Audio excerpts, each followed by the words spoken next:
The debut of the KTM 1390 Super Duke R as the flagship of the Austrian company's 2024 lineup never left much doubt that other models featuring the old 1290 version of the LC8V twin engine would be hot on its heels with similar revamps. Now the next KTM 1390 has been seen on test, the 1390 Super Duke GT. Before we get too deep into the details, let's remind ourselves what that 1390 engine entails. First up, like most KTMs, the number is only a vague approximation of its actual capacity. The 1390 motor measures in at a genuine 1,350 cubic centimeters, and since the smaller 1290 motor is really 1,301 cubic centimeters, the increase is just 49 cubic centimeters, less than half as much as the engine designations might lead you to believe. It's achieved via a 2 mm increase in bore, up from 108 to 110 mm, combined with the same 71 mm stroke as before. Conversely, the performance increase of the 1390 engine is more than you might expect from such a small change, with peak power upped from a claimed 177 horsepower to an impressive 188 horsepower. That's largely thanks to the company's new variable valve timing and lift system, which is similar to BMW's shift cam and the system used on several Audi cars. It works by sliding the intake camshafts laterally during operation to bring a second, wilder cam profile into action when the ECU decides it's necessary. The change increased the engine's peak revs from 9,500 to 10,000 RPM and brought an increase in torque from 103 to 107 pound-ft.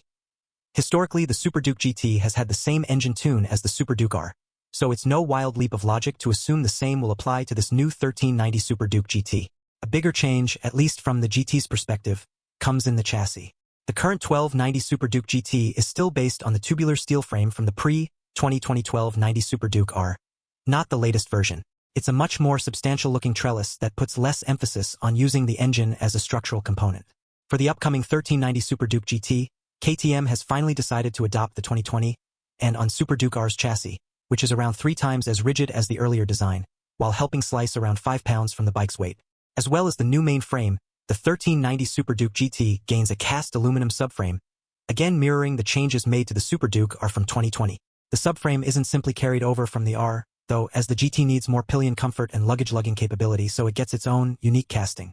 Below it, there's the same updated single-sided swing arm that debuted with the Super Duke R's 2020 revamp, and the suspension appears to be the same electronically adjustable, semi-active, 3rd-gen WP Apex kit that's used on the current 1390 Super Duke R Evo.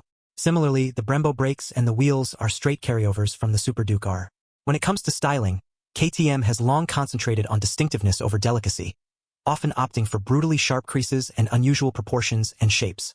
The 1390 Super Duke GT is no exception, and if anything, ups the ante with a confusing combination of angles and flat planes in the styling. The matte black finish of the prototype means those shapes evoke the F-117 stealth fighter, but a less charitable view might be that it looks like the low polygon count graphics from a PlayStation 1 game. Up front, the headlight is a development of the idea used on the latest Super Duke R, with LED running lights mounted in floating panels that bracket the main lamps. At the back, even the passenger grab rails follow the sci-fi theme of the rest of the styling, looking like something that should be sprouting from a Star Destroyer, or the sort of boomerang TV antennas seen on 1980s limos.